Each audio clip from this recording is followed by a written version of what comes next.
When we look back to the first gun laws, they were really around making sure that enslaved and indentured servants did not have access to weapons to fight for their liberation. And it's going to mean something to black folks differently. When I look at guns historically, you know, when I look at plantations versus what a white person sees when they see a gun. And so when you're saying, hey, we're trying to have gun safety here, somebody who's looking at themselves in history is going to look at that entirely differently. So we kind of discussed a little bit about what the narrative is and whatnot. What do we want the narrative, what do you want the narrative to be right now? What do you want people to know about guns or the truth about gun safety and preventing gun violence?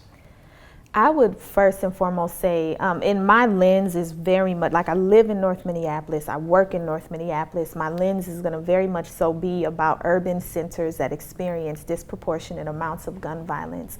And so I would say that disenfranchised communities, the communities across the state and again across the nation that are disenfranchised, that are marginalized, that are oppressed, those numbers, those disparities are absolutely crystal clear. We understand why high levels of crime, high levels of domestic violence, high levels of intercommunal violence. We understand why these things happen. And so we absolutely need money, we need resources to be funneled into these spaces for effective programs, not just programs that have a common face. Who seem to be doing the work, but we're not seeing the needle move. But we, but we really need resources. I get it though.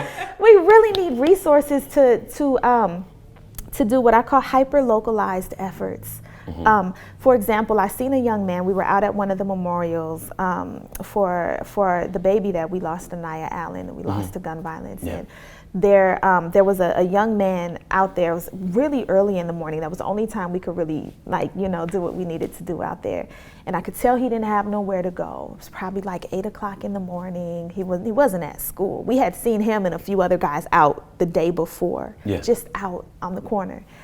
And I said, hey, little brother, good morning. And he was, oh, good morning, you know, and he just kept on his way. And then he ran over and I heard him talking to some old man about if he had any sacks of weed, you know, so there was this whole conversation happening. I'm like, this boy is like 13, 14 years old, tops. And if I had programs and resources and places for him to go, I'd be like, come on, man, hop in the car, man, I'm finna take you somewhere. Let me get you some food, let me get you fed, let me figure out what's going on with your family, let me get you connected so that we could take all that energy that you got out here on the block and flip it into something that's really gonna work for our community. The disparities that our communities experience are extremely clear, and we still lack the resources that are needed to provide for a young man like that and his family. There's not enough jobs in North Minneapolis. There's just not enough jobs. And if there's a job, then you're working probably below minimum wage, and it's still not enough to take care of a family. Our schools are not producing the outcomes that are needed for people to be able to funnel into better jobs.